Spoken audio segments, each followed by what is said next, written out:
नमस्कार दोस्तों, आपने ट्यून इन किया है रेडियो ओमनी 90.0 एफएम और वक्त हो चला है भोजपुरी चौपाल का। और श्रोताओं, इस कार्यक्रम के तहत हम अपने जनपद के उन चुनिंदा अधिकारियों को भी लेकर के आते हैं जिनसे हम खेती किसानी की बातें भी करते हैं और बहुत सारी अवेयरनेस की बातें आप तक पहुंचाने के लिए हम ओमनी रेडियो बस्ती 90.0 एफएम के माध्यम से कोशिशें हमारी लगातार होती रहती हैं। और खासकर अपने इस भोजपुरिया चौपाल इस शो के तहत हम आपको ले चल रहे हैं गांव के उस चौपाल पे। और हमारे साथ आज ओमनी रेडियो बस्ती के स्टूडियो में खासम खास मेहमान हैं बस्ती जिले के कृषि विज्ञान केंद्र बंजरिया गोटवा बस्ती के डॉक्टर प्रदीप कुमार मिश्रा जी, जिनसे हम बिना देर किए आपको रूबरू कराते हैं। सर, स्वागत है हमारे इस ओमनी रेडियो बस्ती के स्टूडियो में, खासकर भोजपुरिया चौपाल इस शो के अंतर्गत आपका। आप सभी किसान भाइयों को मेरा हार्दिक नमस्कार। और कृषि विज्ञान केंद्र बंजरिया बस्ती की ओर से आप सभी का हार्दिक स्वागत और अभिनंदन करता हूं। मैं आज इस ओमनी रेडियो स्टेशन पर किसानों से चर्चा करने के लिए आया हूं और मुझे पूर्ण विश्वास है कि आपसे मेरी वार्ता बहुत सार्थक होगी और किसानों के लिए काफ़ी लाभदायक सिद्ध होगी। बिल्कुल सर, आप एकदम 100% सच ही कह रहे हैं। हमारे सुदूर ग्रामीण अंचल के जो भी श्रोता हैं वो इस वक्त ट्यून किए हैं ओमनी रेडियो बस्ती। उनको उम्मीद भी रहती है कि हमें कुछ न कुछ खेती किसानी की ये जन जागरूकता भरी बातें जरूर मिलेंगी। और आज तो उनके लिए स्पेशल खास है कि आप हमारे साथ स्टूडियो में हैं। सर, जैसा कि कृषि विज्ञान केंद्र जब बंजरिया में खुला, किसी को उम्मीद नहीं थी कि ये इतना बड़ा बृहद रूप आज की डेट में ले लेगा। जी जी। और बहुत सारे किसान जो नज़दीकी हैं गोटवा परिक्षेत्र के या बस्ती से 10 किलोमीटर परिधि के अंदर, उनको तो पता है कि यहाँ है, ऐसा कुछ होता है, इंडो इजराइल के सहयोग से ये है। लेकिन हम यहाँ पे सभी श्रोताओं को जानने के लिए आपसे जानने की कोशिश होगी ये केवीके है क्या, और इसके बारे में कुछ हमारे श्रोताओं को और तरीके से बताएं ताकि उनको समझ में ये आ जाए कि वाकई में है क्या, क्या होता है, कैसे होता है।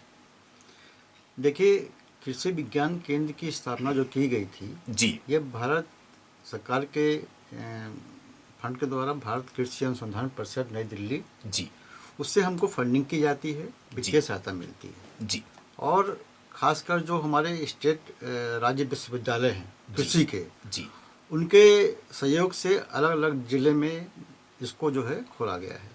तो इस समय उत्तर प्रदेश में हमारे जितने भी कृषि विश्वविद्यालय हैं उसमें से आचार्य नरेंद्र कृषि एवं प्रौद्योगिक विश्वविद्यालय कुमारगंज जो अयोध्या में स्थित है, जी, उसके अंतर्गत हम लोग के बस्ती जिले में जो ये कृषि विज्ञान केंद्र अधीन है। जी, और इस समय इसकी स्थापना 1985 में हुई थी। जी, और ये कृषि विज्ञान केंद्र अपने वैज्ञानिकों के प्रयास से और कृषि विज्ञान केंद्र में सारे कर्मचारी जो भी उसमें काम थे, किसानों के सहयोग से बस्ती जिले के, इसने बहुत अच्छा मुकाम हासिल किया है, देश में अपना स्थान बनाया है। जी। और ये मैं बात इसलिए कह रहा हूँ कि हमारे जितने भी वैज्ञानिक थे, हमारे जितने साथी थे और किसान भाइयों के सहयोग से बस्ती जिले को अभी 2 साल पहले पूरे देश में प्रदेश स्तर पर तो अवार्ड मिला ही है, पूरे देश में इसको जो है तृतीय पुरस्कार मिला है। जितने कृषि विज्ञान केंद्र 731 कृषि विज्ञान केंद्रों में तृतीय पुरस्कार इस कृषि विज्ञान केंद्र बंजरिया बस्ती को मिला है। तो ये वास्तव में बस्ती जिले के किसानों के लिए भी और हमारे लिए सबके लिए बहुत गर्व की बात है। बिल्कुल गर्व की बात है सर। और पूरे देश के अंदर ये स्थान मिलना काफी महत्वपूर्ण भी रहता है और जिले का नाम तो रोशन ही हो रहा है, इसमें तनिक भी संदेह नहीं है। सर, यहाँ पे क्या क्या वैसे बेसिकली होता है, इसका मेन पर्पज क्या है? देखिए, कृषि विज्ञान केंद्र की जो स्थापना की गई थी वो उस समय ये सोच के की गई थी कि जैसे विश्वविद्यालय या किसी भी रिसर्च इंस्टीट्यूट में जो भी खोज होती है, जी, जो भी नई वैरायटी डेवलप होती है, तो किसानों तक डायरेक्ट कैसे पहुँचे वो, तो उसके बीच में एक लिंक, एक माध्यम होना चाहिए। जी, तो कृषि विज्ञान केंद्र प्रसार गतिविधियों को अंजाम देने के लिए अलग अलग जिले में खोले गए, जो विभिन्न राज्य स्तरीय कृषि विश्वविद्यालय के अधीन काम करते हैं। जी। हमारे यहाँ जो हमारा मेन उद्देश्य है वो किसानों को प्रशिक्षण देना जी। और उनको उनके खेतों पर ट्रायल कराना। जी। और जो हमारे राज्य स्तर के जो हमारे इन सर्विस कैंडिडेट हैं, जो सेवा में कृषि विभाग के हैं या पशुपालन के हैं, अन्य विभाग के हैं, जी। उनकी नॉलेज को बराबर अपग्रेड करते रहना। कोई नई टेक्निक आए तो उनको भी प्रशिक्षण देना जी। और किसानों के फार्म पर जाके अग्रिम प्रदर्शन कराना, उनको अच्छी वैरायटी की बीज का उनके अपने तरीके से बताना कि इस तरह इतनी खाद डालना है, इस तरह बीज सोइंग करना है, तरीका क्या है, ये सब प्रदर्शन कराना हमारा उद्देश्य रहता है। प्रदर्शन में हम लोग 2 तरीके का विशेष ध्यान रखते हैं। जी। जैसे इसमें होता है कि कुशल कृषकों महिलाओं के लिए, जी। तो एक तो हम प्रशिक्षण करते हैं केंद्र पे अपने बुला के, जी।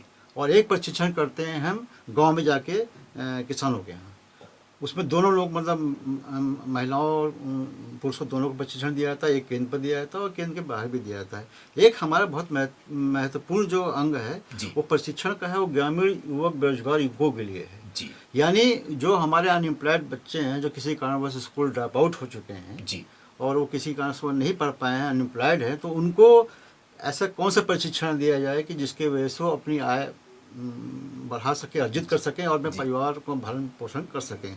तो इसके लिए हमारे यहाँ कुछ व्यावसायिक प्रशिक्षण भी दिए जाते हैं। उसमें से जैसे आपका है कि मशरूम उत्पादन है, बकरी पालन विषय पर दिया जाता है, और हमारे यहाँ मुर्गी पालन का भी विशेष है। नर्सरी प्रबंधन के ऊपर हमारा है, बीज उत्पादन तकनीकी के ऊपर है, और हमारा ये जो फल परीक्षण कराया जाता है, जो अचार मुरब्बा इत्यादि बनाने की जो प्रशिक्षण महिलाओं को खासकर दिया जाता है, तो उसका भी प्रशिक्षण हमारे पास वैज्ञानिक उपलब्ध हैं।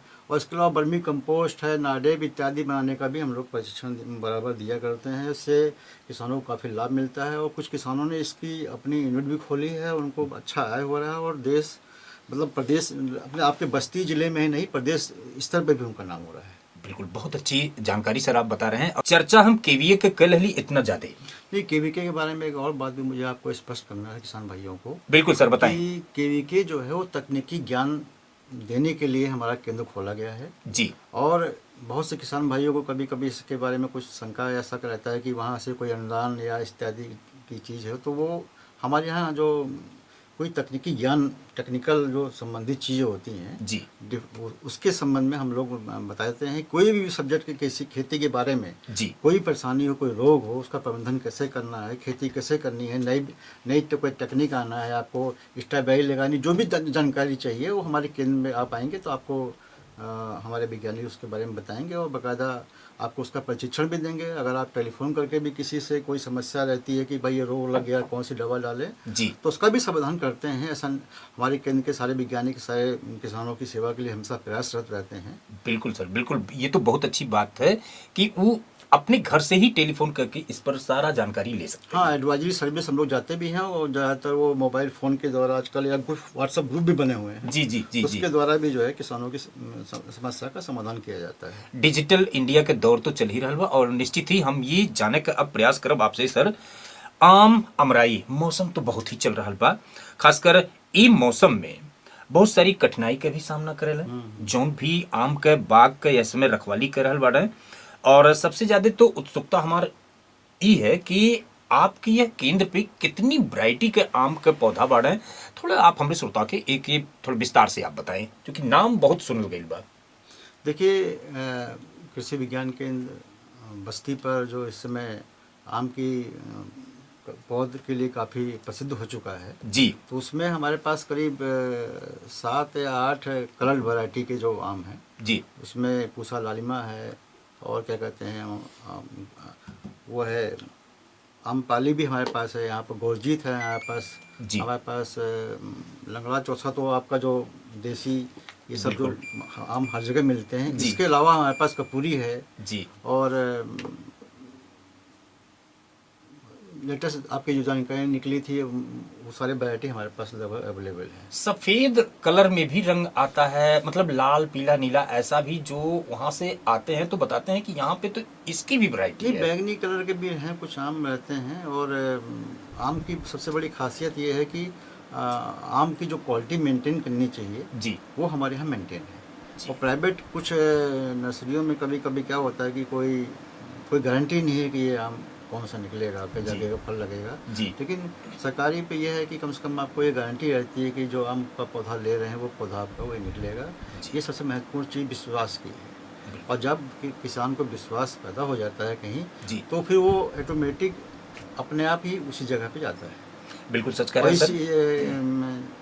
के लिए हमारे कृषि विज्ञान केंद्र बस्ती ने अपनी एक पहचान बनाई है। जनपद ही नहीं, जबकि जनपद के आसपास जिलों को छोड़िए, हाँ। दूसरे राज्यों से भी हमारे यहाँ इवन हरियाणा, पंजाब, राजस्थान, महाराष्ट्र तक से भी फार्मर्स बिहार से आके पौधे ले आते हैं। जी। तो इसका मतलब है कहीं ना कहीं किसानों के बीच में इस केंद्र की विश्वसनीयता बनी है। बिल्कुल। हमारे पुराने साथियों ने, हमारे जिससे पहले पुराने हेड रह चुके हैं, इन लोगों की अपार मेहनत थी, जी। जिसकी वजह से आज ये केंद्र का नाम हुआ है। बिल्कुल सर। अगला सवाल इसी पे होगा सर आपसे। आम की बाग कैसे लगाई जाए, इसके लिए क्या ज़रूरतें होती हैं? तो आपने मिट्टी की तो बताई दी, कटाई छटाई या पानी सिंचाई उसकी कब से कब तक होनी चाहिए और कितनी बार होनी चाहिए?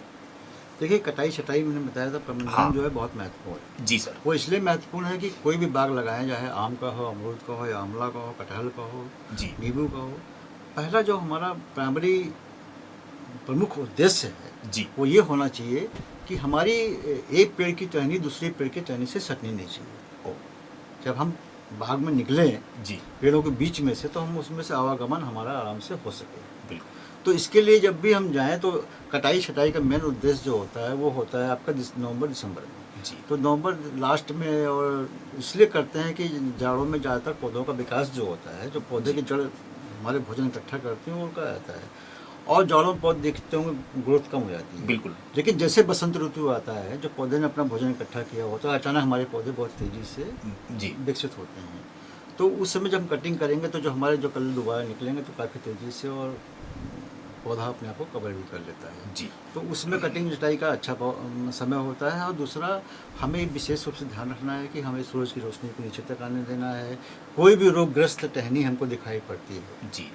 जिसमें हमको लगा कि भाई रोग, इसमें कुछ रोग लग रहा है, या कोई इसमें कुछ छेद किया हो, कोई दीमक इत्यादि का प्रकोप चल रहा है, उसको जी। काट के हमको कहीं निकाल कर दबा देना चाहिए, जला मतलब नष्ट कर देना चाहिए उसको। जी। उस पेड़ से बाग से दूर ले जाना चाहिए उसको। तो उसका भी अरेंजमेंट हम कटाई छटाई के जब करते हैं, तो ये भी हमें विशेष ध्यान रखना चाहिए कि हमारी किस जगह ये मेन पौधे, कौन सी डाली जो है हमारी रोगग्रस्त है, उसको अलग काट के अलग निकालते हैं। बिल्कुल, पौधे से अलग हो जाए वो, ताकि अलग हो जाए। और भी जगह पौधे पर उसका असर ना हो। असर ना पड़े, सुरक्षित भी रहे वो। सुरक्षित थोड़ा सा सर अब आपसे जानने की मेरी बड़ी प्रबल इच्छा हो रही है।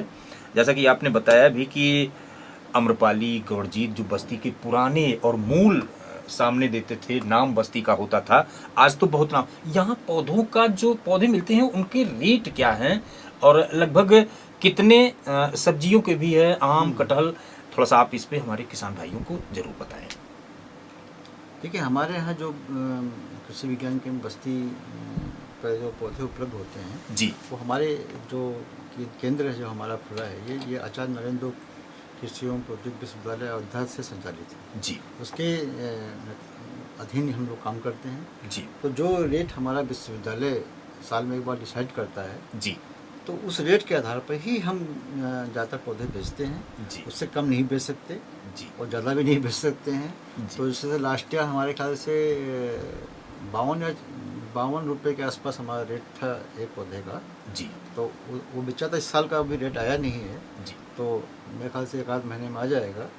तो उसके आधार पर बेचते हैं। बाकी सब्जियों का पौधा का जो हाइब्रिड पौधा है, जो आपका बैगन है, टमाटर है, और जो गोभी है इत्यादि, जो है हम लोग 5 रुपये का देते हैं। हाँ, ये बड़ा इंटरेस्टिंग है, बहुत अच्छी जानकारी है, क्योंकि इसके पहले मुझे भी रास्ते में लोग मिलते रहते हैं अक्सर। मुखिया जी का रिकॉर्डिंग जब मैं फील्ड में जाता हूँ, पहले 2 रुपये रेट हुआ करता था इन पौधों का। हाँ, पहले 2 रुपये ट्रे होता ट्रे, था, ट्रे सिस्टम में। लेकिन जब उसको हम ग्लास या उसमें पॉली हाउस में लगाते हैं, तो हमारे लेबर कास्ट को देखते हुए, जी, और फिर अच्छी क्वालिटी के बीज, अब हमको ये भी देखना है कि हम बीज कोई ऐसे लगा के किसानों को पौधा दे दें तो वो भी हमारे विश्वसनीयता पर प्रश्न चिन्ह लगता है। तो हम अपने विश्वविद्यालय से वैरायटी ला के, और हमारे सब्जी अनुसंधान केंद्र अदलपुरा वाराणसी में है, तो वहाँ से भी बीज मंगा के और उसकी अच्छी किस्म की पौधे ही फार्मर्स को देते हैं। और अगर कोई ऐसी बीज जिसकी हमें गारंटी नहीं होती, हम फिर उसको नहीं लगाते। कटहल, आंवला, ऐसे बहुत सारे फलों के इनकी रेट क्या है सर जो किसानों को दिए जाते हैं? देखिए, आम का मैंने बताया ना कि लास्ट ईयर हमारा जो रेट आया था वो कुछ 52 रुपये का था, कहीं किसी का 58 रुपये रेट था। कलर वैरायटी का रेट थोड़ा अधिक होता है। जी, हम हमारी जानने की उत्सुकता हाँ, किसान यही भाइयों है। की यही है कि कलर वैरायटी के जो पौधे मिलते हैं यहाँ से उनके क्या रेट हैं, क्या देखिए, दाम हमारा है? जो अपना हमारे जो मतलब इस साल हम लोग का जो बातचीत हुई है हम सब वैज्ञानिकों की, तो हम लोगों ने ये कहा है कि यूनिवर्सिटी को हम लोग ने लेटर एक भेज रहे हैं कि करीब 122 रुपये का जो है कलर वैरायटी जी। इस बार हमने मतलब हम अपनी प्रस्ताव दिया है हमने। जी जी अब जी। जब यूनिवर्सिटी से अप्रूवल हो जाएगा तो फिर हम उसको मतलब लमसम 100 पार ही हम हाँ समझे। 100 पार ही होता है। लेकिन लास्ट ईयर का रेट तो वही था, लेकिन इस साल हम लोगों ने दिया है क्योंकि कॉस्ट ऑफ कल्टीवेशन और सर्वाइवल परसेंटेज को देखते हुए हमको पूरा उसमें लेबर कितना लगा है और बाहर से जो हमारा मदर प्लांट आया है जी। मतलब अर्चल लगाया है हम लोगों ने, उस सबको देखते हुए हमने इसका इस बार रेट कहा है कि 122 जी। लगभग प्रस्ताव किया है और उम्मीद है कि ये अप्रूवल हो जाएगा बिल्कुल तो सर। किसानों को कलर वैरायटी हमारे इस पर मिलेगी। बिल्कुल निश्चित ही सर। और ये अगला सवाल आपके लिए होगा सर। और आंवला इत्यादि जो है वो जी। मेरे ख्याल से 60 पे है अभी इस समय। और 50 इस साल का पे। रेट अभी आया नहीं, जब आ जाएगा तो उसी के नियर हाँ। चलता ही रहेगा। सर थोड़ा सा प्रबंधन और बचाव, व्यापार भी कह लूँ, सप्लाई भी कह लूँ, अपनी यहाँ से कैसे इसकी सुविधा मुहैया हो रही है? देखिए, केंद्र में जो हमारे यहाँ पौधे हैं ये हमारे प्रदेश के जो फार्मर्स हैं वो तो दिन भर आप कभी आइए जब सीजन होता है जुलाई अगस्त में जी तो आप देखेंगे कि इधर हमारे यहाँ किसानों का काफ़ी जमघट लगा रहता है और जी। पौधे ले आते हैं। लेकिन ये जिला ही नहीं, हमारे जितने भी कृषि विज्ञान केंद्र हैं ये बहुत गर्व की बात है जी। कि हमारे प्रदेश में 25 कृषि विज्ञान केंद्र अलग अलग जिलों में अलग अलग खुले हुए हैं। वहाँ के भी साइंटिस्ट और वहाँ के भी स्टाफ सब लोग कहते हैं कि यहाँ से पौधे ले आके अपने केंद्र पर लगाना है जी। ताकि वो लोग भी तैयार करें। हाँ। आपको प्रदेश छोड़िए, आपके इवन राजस्थान और हरियाणा और बिहार से भी महाराष्ट्र से भी फार्मर्स लाते हैं। 6 स्टेट को दिया इस साल। और इस साल सुनिए जी। इवन नेपाल से भी कुछ लोग आए थे, हमारे यहाँ से मेयर साहब भी आए थे, वो भी पौधे ले गए हैं कलर वैरायटी के। ये बहुत तो खुशी की ये बात है। बहुत मतलब हमारे लिए वास्तव में बहुत गर्व की बात है। हमारे पूर्व इंचार्ज अटल सिंह साहब और हमारे जितने भी सहयोगी साइंटिस्ट रहे हैं जी। इन सब की मेहनत का प्रतिफल है कि हमारा केंद्र आज इस स्तर पर पहुंचा है कि किसानों में विश्वसनीयता प्राप्त। इसके अलावा बस्ती जिले के और आसपास जिले के किसानों को बहुत प्यार मिला है जी। हम इसके लिए वास्तव में उनका बहुत शुक्रगुजार हैं जी। कि जब से मैं अभी आए हुए मेरे को 6 महीने से ऊपर हुआ है, लेकिन मैं ये देखा है कि हमारे एक बार कहने पे कोई गोष्ठी होती है या कुछ भी होती है, इतना प्यार इतना भरपूर सहयोग हमको बस्ती जिले के किसानों को मिला है कि जिसकी मुझे उम्मीद नहीं थी। मैं उसके लिए वास्तव में उनका हृदय से आभारी। निश्चित सर, और ये बना भी रहेगा आने वाले टाइम तक, ऐसे ही प्यार आपको मिलता रहेगा। आप नई नई वैरायटी के पौधे भी इनको देते रहेंगे ताकि वो स्वस्थ समाज में स्वस्थ फल भी दे सके। और रंगीन वैरायटी भी अपने इंडो इजराइल बंजरिया से एक कौतूहल का विषय ही बना रहता है। जी जी। सर निश्चित ही हम यहाँ से आपके लिए आपसे और भी थोड़ा सा जानने के लिए बहुत सारी जिज्ञासा हो रही है मन के अंदर की, और सारे सवालों को हम पूछ लें कितना ही कम समय में सबसे ज़्यादा। थोड़ा सा यहाँ पे हम आपको रोक करेंगे। प्रबंधन तो हो गया, सब कुछ आपने बता दिया, लेकिन ये नाम इंडो इजराइल का बहुत बड़ा है और यहाँ से बहुत सारे लोगों को उम्मीद भी रहती है कि कुछ संगोष्ठी के माध्यम से और भी नई विधि नवाचार हो। देखिए, इंडो इजराइल प्रोजेक्ट जो है वो राज्य सरकार का एक प्रोजेक्ट है जो हॉर्टिकल्चर डिपार्टमेंट डिस्ट्रिक्ट के सहयोग से हमारे बगल में स्थापित है। हमारा केंद्र जो कृषि विज्ञान केंद्र बस्ती है, मैंने बताया कि ICAR भारतीय कृषि अनुसंधान परिषद द्वारा फंडेड और नरेंद्र देव कृषि विश्वविद्यालय, आचार्य नरेंद्र देव कृषि विश्वविद्यालय कुमारगंज अयोध्या के अंदर संचालित है। हम लोग विश्वविद्यालय के उस पर अधीन काम करते हैं और हमारे सारे वैज्ञानिक जो है वो विश्वविद्यालय के अधीन ही है। और हम लोग जो ये इंडो इजराइल आप बता रहे हैं उनका अलग प्रोजेक्ट है, वो अलग केंद्र है, हमारा केंद्र अलग है। अब ये किसान को और किसानों के लिए बहुत अच्छी बात है कि बस्ती जिले में 2 केंद्र उनके अगल बगल खुले हैं जो उनको फलों के और सब्जियों के एक साथ उनको उपलब्ध करा रहे हैं। तो हमारे पास ये है कि सब्जियों और फलों की नर्सरी के अलावा हमारे पास और भी फसलों के, जैसे आप धान में काला नमक है जी, तो काला नमक हमारा धान जो है बस्ती ज़िले में जो पॉपुलर हुआ है काफ़ी एरिया में फैला हुआ है, तो जी। इसका सीड प्रोडक्शन हम लोग करते हैं। हमारे पास गेहूं का सीड प्रोडक्शन होता है, हमारे पास तिल का प्रोडक्शन होता है, गन्ने गन्ने का भी का variety भी इधर हमारे बस्ती पास से निकली है, लेकिन यहाँ से अभी ताल्लुकात नहीं हमारा है। गन्ना में हम लोग के यहाँ काम नहीं होता है, क्योंकि इसमें गन्ने का ये काम अलग डिपार्टमेंट बना हुआ है, जी, गन्ना जी। शुगर केन इंस्टीट्यूट जी। अलग बना हुआ है, तो उस पर हम लोग काम नहीं करते। बाकी फलों में नींबू और सब्जी तो लीची सबका पे काम होता है, और दलहन पे हमारे यहाँ बहुत अच्छा काम होता है। आपके मस्टर्ड सरसों, जी, जी। सरसों पर आप लगा लीजिए कि जिस किसान को हमने इस बार बीज सप्लाई किया है, लगभग मेरे ख्याल से 100 हेक्टेयर किया है हमने इस बार, तो 100 हेक्टेयर के एरिया में हमने सरसों सप्लाई किया है। रिकॉर्डेड 700 है। वैरायटी ये रिकॉर्ड, बहुत अच्छा उत्पादन हुआ है। जी, जी। हमारे फार्म पे ही नहीं, किसानों के यहाँ ही बहुत अच्छा उत्पादन हुआ है। हाँ, इस चीज़ में कहीं गलत नहीं है, उत्पादन हुआ है और वो बेनिफिट अब किसानों को मिल रहा है जिसकी वो कल्पना किए हैं निश्चित रूप से। और इतनी अच्छी बातें आपने बताई, लेकिन साथ ही साथ हम जानने की भी कोशिश करेंगे चलते चलते हमारे श्रोताओं के लिए, जनपद वासियों के लिए एक संदेश आपकी तरफ से। हम अपने जितने हमारे बस्ती ज़िले के कृषक हैं, उनसे मेरा व्यक्तिगत यही गुजारिश और यही उनसे आग्रह है कि आप लोग जब भी कोई खेती करें, कि कोई भी फसल का उत्पादन करना चाहें, जी। तो आपको बीज का चयन जो है वो सही तरीके से करें, विश्वसनीय जगह से बीज की खरीदारी करें, और उसको समय से बुआई करें, और बुआई करने के पहले उसका उपचार अवश्य करें। अगर ये 3 काम हम कर लेंगे तो हमारी जो उत्पादन है वो ऑटोमेटिक बढ़ेगा, और हमारी जो बीमारी इत्यादि लगती है वो काफ़ी मात्रा में हम उस पर हम कंट्रोल कर लेंगे और कमी कर सकते हैं। बिल्कुल सच कह रहे हैं सर, और निश्चित ही जो भी किसान सुने भी हैं गांठ बांध लें। खासकर ऐसा करने से आपकी आय भी दोगुना तिगुना चौगुना भी हो सकती है। सर बहुत ही अच्छी बातें आपने बताएं, अवेयरनेस भरी बातें, और निश्चित ही आज आप हमारे स्टूडियो में आए, रेडियो ओमनी बस्ती के स्टूडियो में, इसके लिए बहुत बहुत धन्यवाद, इतनी अच्छी जानकारी देने के लिए आपको। आपका भी बहुत बहुत धन्यवाद, और सभी किसानों को राम। नमस्कार दोस्तों, और दीजिए इजाजत रेडियो दोस्त गुरु को नमस्कार।